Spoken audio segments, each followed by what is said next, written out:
My Grandma Brucker was a tough lady and a famously terrible cook. When we had family dinners on Friday night, Dad and I would drive from Pasadena, and Diane and Rich would be there, and Steve and Peggy. She would always make tacos. And I asked my sister one time, why do we always have tacos on Friday nights? And she said, well, that's the only thing Mom can't mess up. That's my mom, Terry. Ray Kestner and I were out in the front yard with her Pfeffernussers, or the German cookies. And we were trying to break one, and we couldn't break it. And we were throwing them on the concrete, and they didn't chip. Grandma used to say, you eat it or you wear it. A heavy smoker for decades, she had open heart surgery in the 1980s. She made the medical staff take a picture of her heart and hung that photo over the dining room table. My sister, your Aunt Diane, being a vegetarian, had to stare at her heart on the dining room wall for many, many years. She says that's why she became a vegetarian, but she actually became one beforehand. That side of my family is German. Grandma Brucker grew up on a farm in North Dakota before moving to Southern California, where she met my grandfather. As a kid, my mom would ask her mom if she spoke any German. Grandma Brucker's reply? Only swear words. She was a live wire, a tough lady with a sense of humor and an attitude. Things started to change around the time I started middle school. It happened really slowly. Like, I think it happened in, the repeating of sentences and the asking the same question over and over again. My family was living abroad at the time.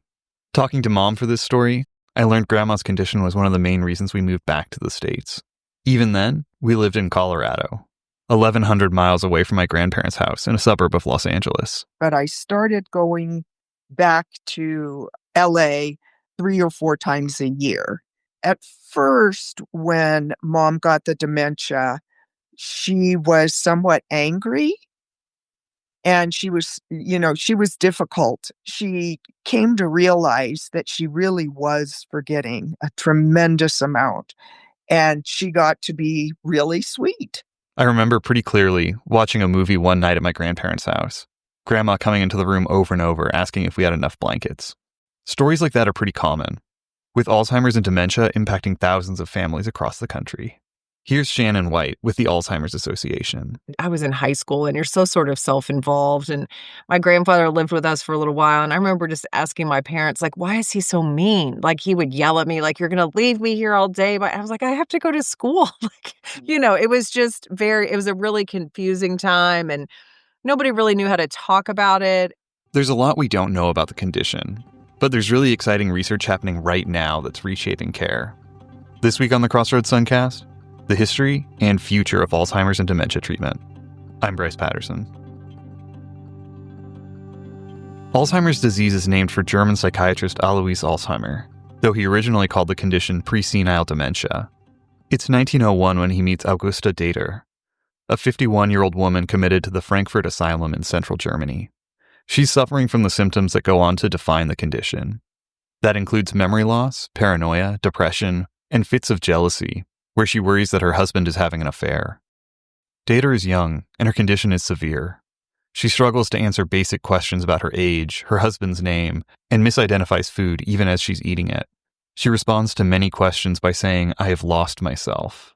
When she dies in 1906, Dr. Alzheimer examines her brain, finding plaques and tangles, in some areas that have shrunk.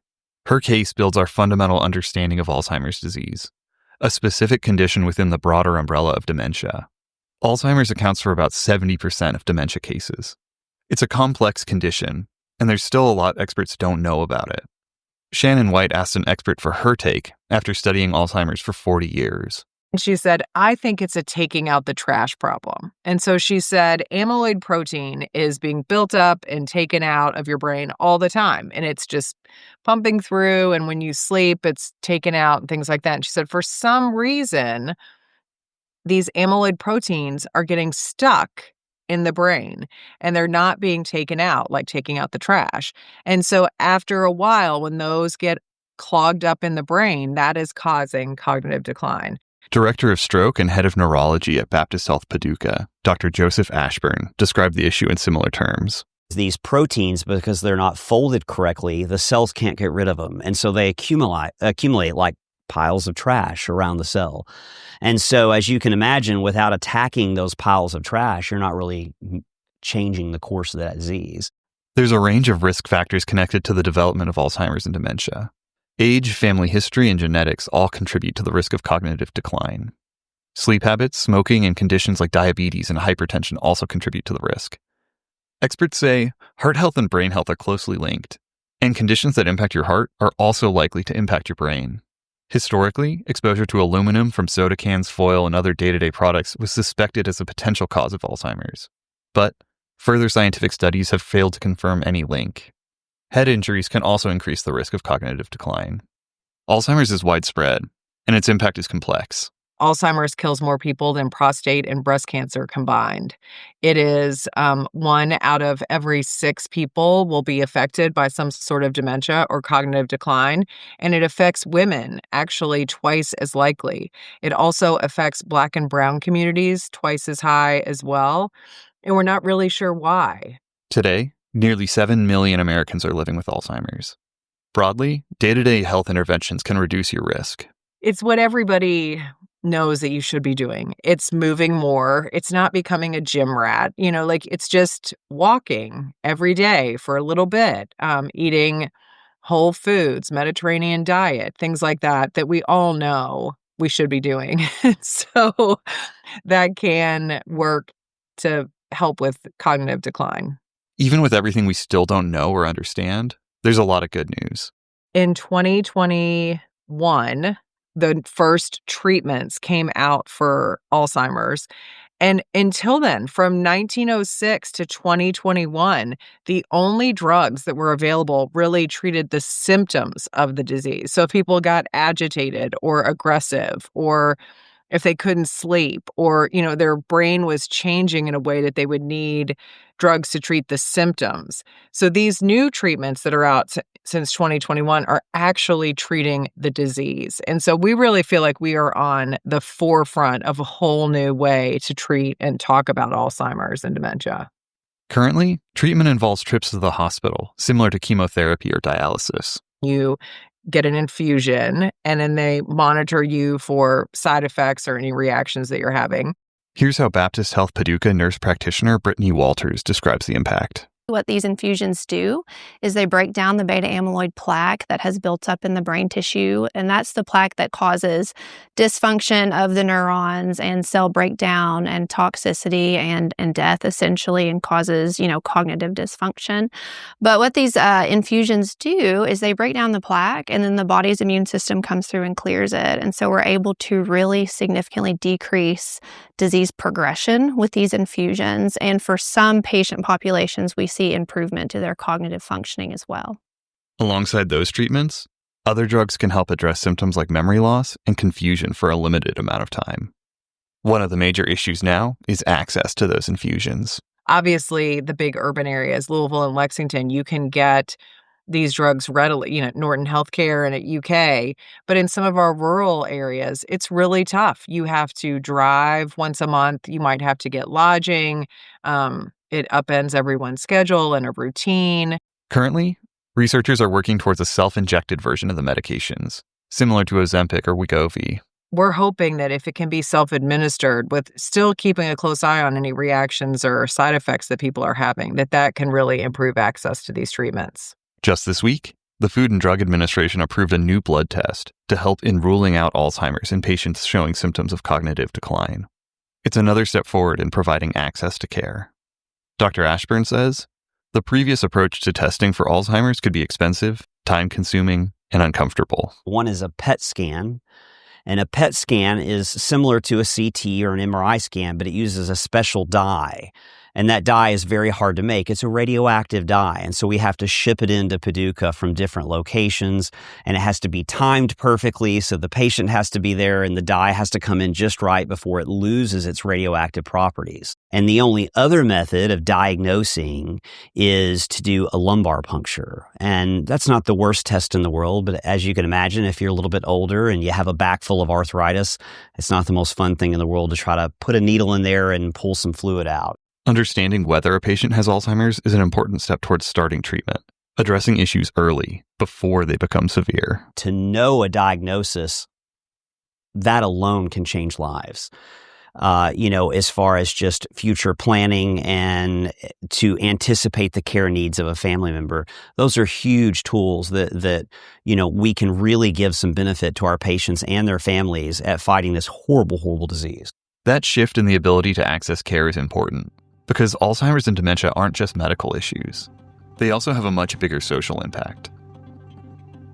In Kentucky, there's about 80,000 people that are currently living with Alzheimer's or another form of dementia, and about 150,000 caregivers, unpaid caregivers that are helping them. And I know that from working with our families throughout our organization that it's actually so many more people than that. It's your neighbors, your friends, your aunts, uncles, cousins, nieces, nephews.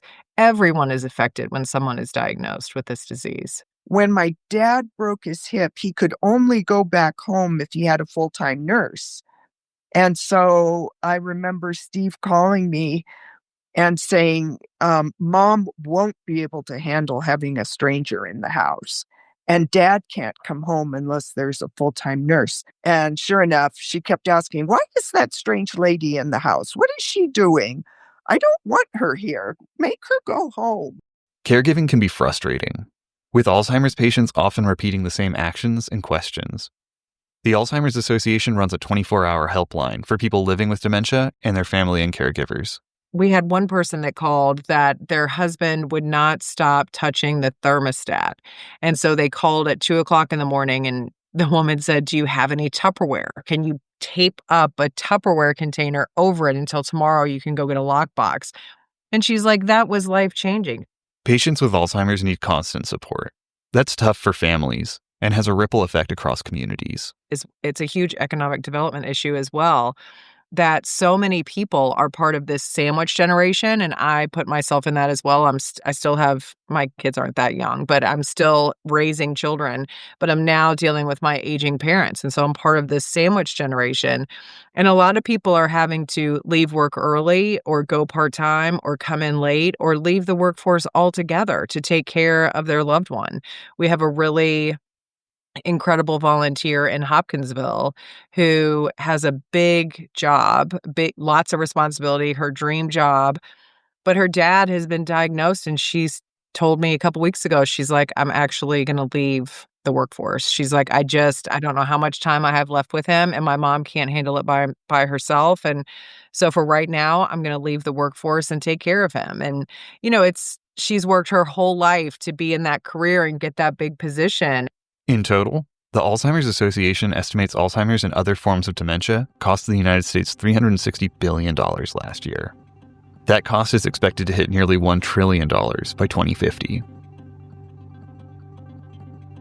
My grandma Brucker was a tough lady, but my mom still has a lot of fond memories of her mother. It was a different time, and people weren't touchy-feely, but she just thought the world of her children. And she made it known. And so I think we all had a certain level of confidence because, we knew somebody thought we were wonderful. Grandma had a major sweet tooth. And we used to sit on the couch together and, watch something together. And it would be like, okay, I'll pick one, then you pick one, I'll pick one. And so we would go back and forth. And then there would still be candy left in the box. And I would go off to school and come home and all the candy would be gone. And she'd say, well, I got really hungry. Those relationships and that community are at the heart of the fight against Alzheimer's. If you could use help, the Alzheimer's Association hotline number is 800-272-3900. There's an easy way to support their mission. The Walk to End Alzheimer's events are happening all across the country this fall. You can find the location closest to you online. For Southern Illinois, West Kentucky, Northwest Tennessee, and Southeast Missouri, your best bet is coming up at 10 a.m. on Saturday, October 25th in Paducah's Noble Park. Editing support on this episode by Ethan Patterson. Thank you for listening.